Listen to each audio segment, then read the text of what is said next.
Olá, amados de Deus, nosso Pai. Que alegria estar com vocês, poder bater esse papo. Nós não estamos aqui com outro objetivo senão anunciar as virtudes daquele que nos chamou das trevas para a sua maravilhosa luz, falar do Evangelho, da suficiente graça de Deus e não de religião que tanto peso traz para as pessoas. Você pode ser um parceiro nosso, nós ficaríamos muito contentes se você divulgasse esse material.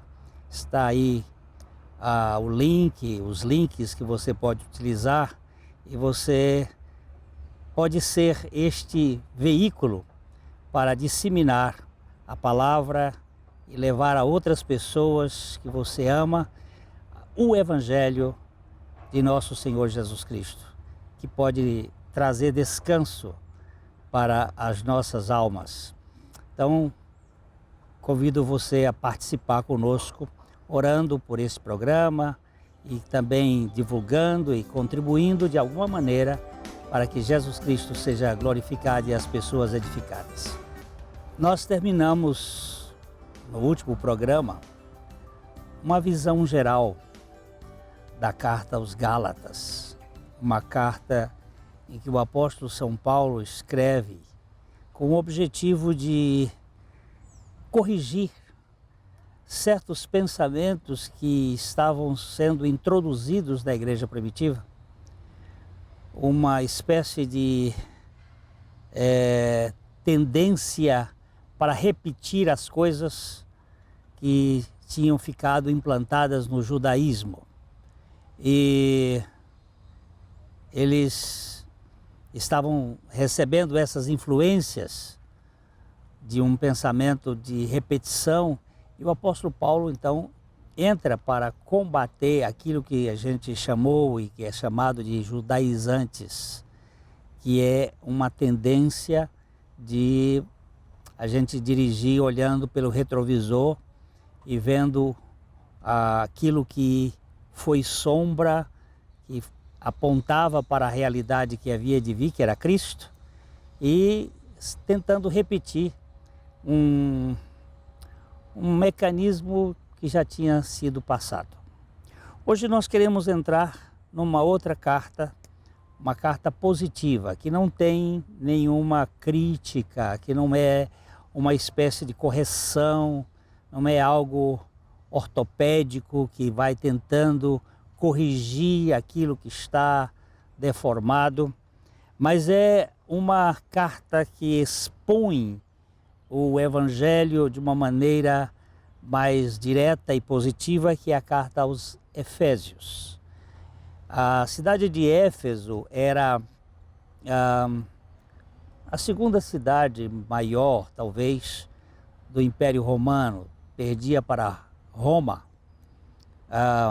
mais de 250 mil habitantes na época. Era uma cidade com uma cosmovisão muito grande. A cidade que tinha o templo da deusa Ártemis, ou Diana nos romanos, Ártemis dos gregos, a Diana dos efésios, uma deusa da agricultura, da terra, da caça, e também onde tinha o templo, que era uma das 7 maravilhas do mundo antigo.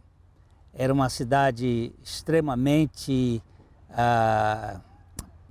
pagã na sua expressão naquela época, e com uma cultura bastante rica de detalhes de outros povos.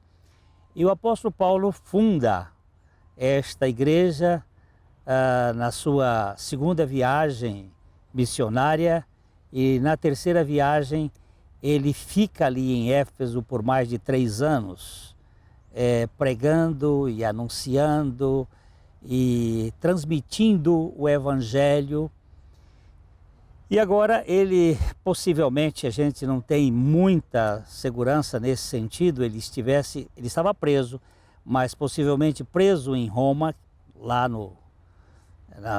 na capital do Império, e ele escreve esta carta aos crentes em Éfeso. Alguns estudiosos acham que, na verdade, ela é uma carta mais geral, não necessariamente aos Efésios, mas uma carta que teria um endereço para outras igrejas também.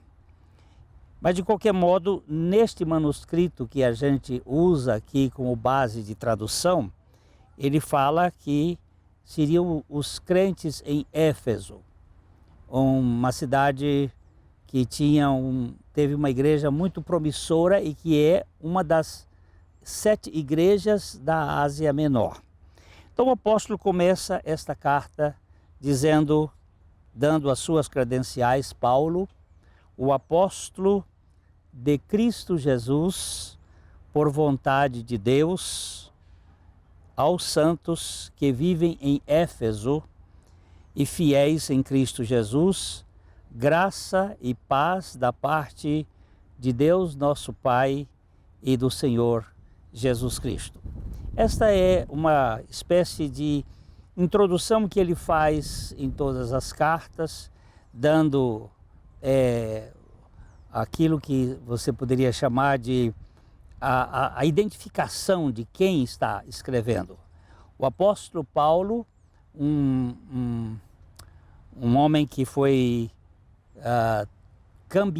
trocado por Deus no caminho de Damasco, ele que era um fariseu, um judeu, e ele teve uma experiência marcante com Jesus Cristo, e o Senhor o transformou, e ele então prega um evangelho com o sotaque mais voltado para os gentios, apesar de ser judeu, de origem judaica, e ele então está escrevendo com esta característica de mostrar que o Evangelho de Jesus Cristo é para todos os povos. Ele faz a sua saudação, dando graças a Deus e saudando também aos irmãos com a graça e a paz. Essas duas palavras correm todas as saudações dele. Graça é Deus dando e fazendo tudo a quem não merece coisíssima nenhuma. E paz é o resultado desta graça na vida de uma pessoa. Só a graça de Deus pode gerar a paz em nossos corações e também a paz com os outros. Quando o Evangelho chega em alguém, nós somos reconciliados com Deus, nós ganhamos uma paz com Deus, porque existe um vulcão no coração do ser humano, e aí ele passa a ter paz com Deus, paz consigo mesmo e paz com os outros, se tornando pacífico e pacificador. E ele vai então dizer logo em seguida: bendito Deus e Pai de nosso Senhor Jesus Cristo, que nos tem abençoado com toda a sorte de bênção espiritual nas regiões celestiais em Cristo. Este é o início, assim, de louvor, de adoração, de exaltação, de reconhecimento ao Deus. Como Deus é maravilhoso e que bênção é Ele, como Ele é abençoador. Ele é o Pai de nosso Senhor Jesus Cristo, que nos leva ao mais elevado dos lugares de bênçãos, aos lugares mais altos, aos lugares celestiais, a um nível invisível de realidades espirituais que nós desconhecemos. Todos nós vivemos na terceira dimensão, que é a dimensão dos sentidos, do intelecto, das emoções, esta chamada a dimensão da alma. Aqui nós enxergamos, nós ouvimos, nós sentimos, mas esta não é a dimensão espiritual. O espírito está num outro nível. Para talvez assim a gente pensar numa quarta, numa quinta, numa sexta dimensão, além de nossos 5 sentidos e além da nossa percepção racional. É este lugar que Deus nos tem colocado em Cristo Jesus, com toda a sorte, com toda a qualidade de bênçãos espirituais, para que nós ganhássemos esta dimensão de que não é o que vemos ou que sentimos, mas é aquilo que Deus diz na sua palavra e que pela fé nós nos apropriamos.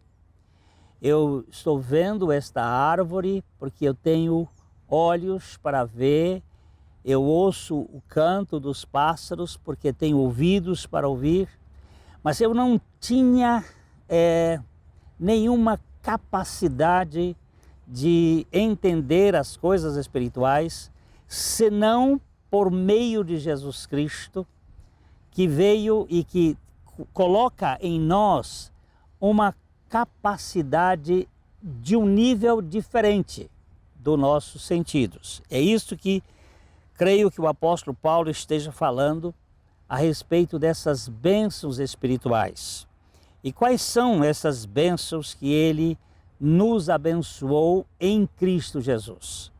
Diz-nos o apóstolo que ele nos escolheu em Cristo. O Pai nos escolheu em Cristo antes da fundação do mundo para sermos santos e irrepreensíveis perante Ele.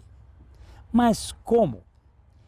Eu, um caído, um pecador, um ser que carrega dentro de si uma corrupção inata, porque corrupto não necessariamente os membros do Congresso Nacional.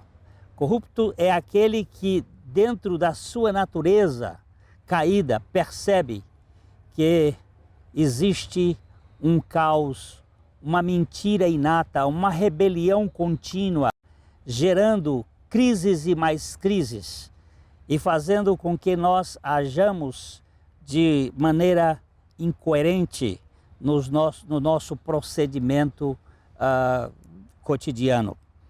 Ele nos escolheu em Cristo para sermos santos. Aí você diz assim, o que significa ser santo? Significa uma pessoa sem pecado. Dentro deste contexto, santo é aquele que foi separado por Deus para ser de Deus, que foi escolhido por Deus para ser dele, santos e irrepreensíveis perante Ele em Cristo. Se eu tentar buscar esta irrepreensibilidade em mim mesmo, eu vou simplesmente ficar numa paranoia enlouquecedora, porque eu não vou achar esta coerência. Mas isto a gente encontra em Cristo Jesus.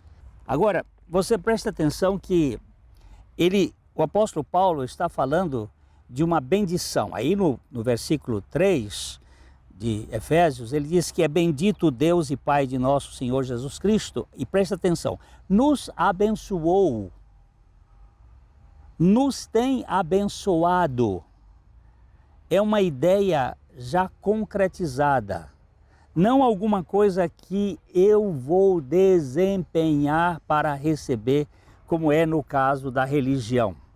A religião trabalha com o suor, mas o Evangelho trabalha com o sangue do substituto, o sangue do regra 3, o sangue do Cordeiro de Deus, o sangue daquele que veio em nosso lugar para nos redimir, para nos perdoar.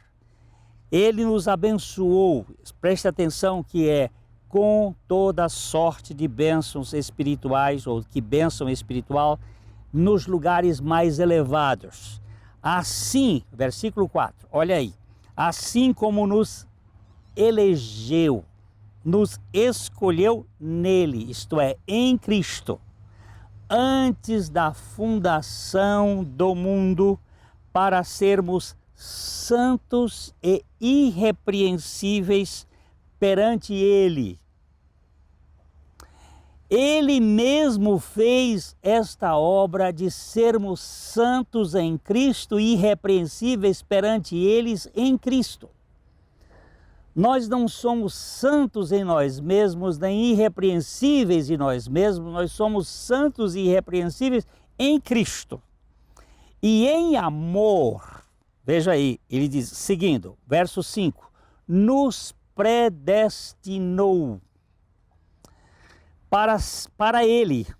Nós fomos escolhidos nele, nós fomos tornados santos nele e irrepreensíveis nele, e em amor nos programou, nos predestinou, nos predeterminou, nos tornou de uma certa maneira pré-ordenados desde a eternidade em Cristo para Ele, para que nós fôssemos filhos, nos tornássemos filhos, a adoção de filhos, e por meio de Cristo Jesus, segundo, essa palavra é um pouco clássica, beneplácito, da sua vontade, mas é a boa escolha, a boa vontade, o bom intento, a benevolência, a bondade de Deus, da sua vontade de nos colocar em Cristo, para que nós não tivéssemos que exercer este esforço titânico e que nós não conseguimos chegar lá. Eu gosto sempre de comparar isto, porque para mim, até a morte do Ayrton Senna, eu gostava muito de acompanhar aquelas competições de Fórmula 1, e quando o Ayrton ganhava, né, a gente vibrava com ele e cantava o hino nacional, tocava o hino nacional, aparecia a bandeira do Brasil. Quer dizer, a vitória dele era a vitória da nação, do povo. E todos aqueles que gostavam e que gostam de Fórmula 1, eles estariam participando. Mas a vitória não era... Eu não tinha dirigido o carro, ninguém tinha... nós éramos espectadores de uma realidade que nos alegrava. E, comparativamente, a vitória de Jesus Cristo, tudo que Deus tem para nós é em Cristo. E nós ganhamos neste pacote uma realidade espiritual desde a eternidade passada até a eternidade futura, que eu não sei como eu posso descrever isto, porque não é uma questão linear, porque o tempo está dentro da eternidade. E aqui ele está nos dizendo que, segundo esta bondade da vontade divina, nós fomos feitos assim em Cristo Jesus. Eu gostaria que você olhasse que tudo isto foi feito para louvor da glória da sua graça. Aquela palavra que ele usou logo no início da carta, graça e paz, ela agora aparece aqui, louvor da glória da sua graça, que ele nos concedeu, isso aí está no versículo 6, que ele nos concedeu gratuitamente no amado. Isto aqui é uma forma pleonástica, porque se é por sua graça, tem que ser gratuitamente. Não existe uma correspondência de nossa parte. Ele nos abençoou em Cristo Jesus. A religião você tem que fazer para merecer e você daí ser compensado ou recompensado pelos seus merecimentos, pelas suas obras, pelo seu trabalho, e aí você vai ser feito um participante deste grupo, da membresia, do sistema e do reino. Não, mas no Evangelho não é assim. É filiação, é adoção de filho.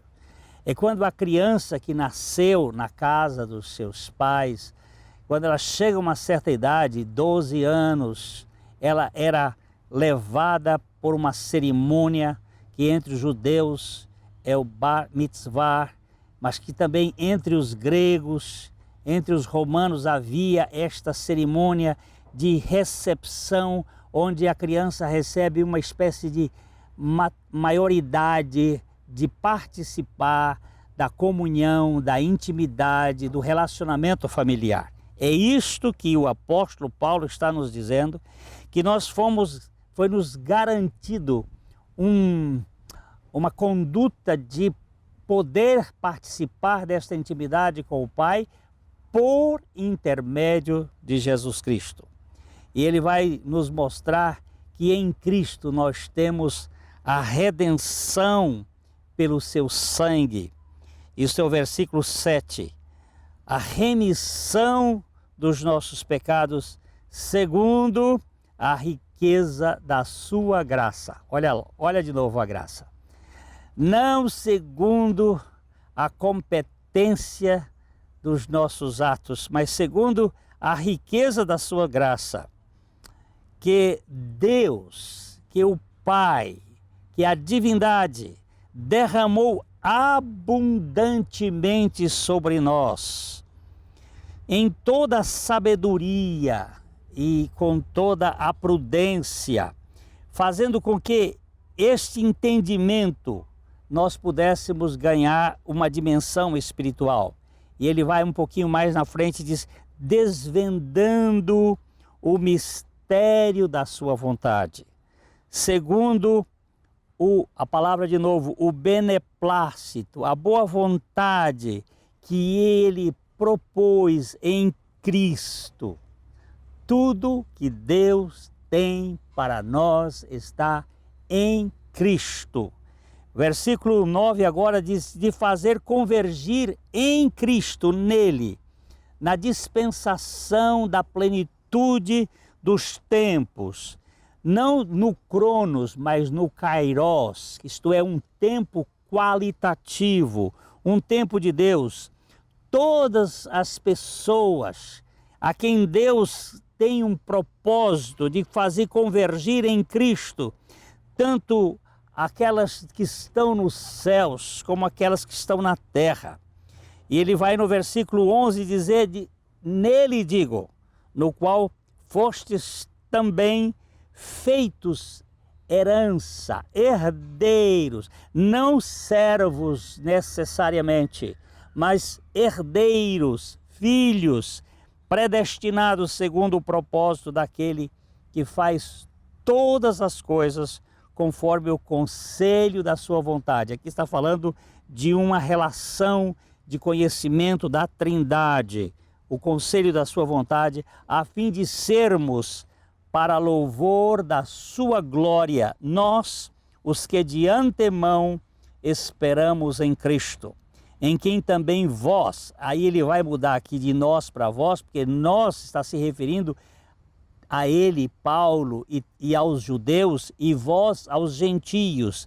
Vós também, depois que ouvistes a palavra da verdade, o evangelho, diferente da religião, da vossa salvação, tendo nele também crido, fostes selados com o Espírito Espírito Santo da promessa, o qual é o penhor, versículo 14, o Espírito Santo é o penhor da nossa herança até ao resgate de sua propriedade em louvor da sua glória. Queridos, aqui está o grande Evangelho de Jesus Cristo. Eu vou continuar neste processo aqui de ler a palavra de Deus e fazer algum comentário daquilo que Cristo fez e faz em seu favor, em nosso favor. Quero que você leve a sério a verdade do Evangelho e receba Jesus como o Senhor da sua vida. Amém? De coração para coração.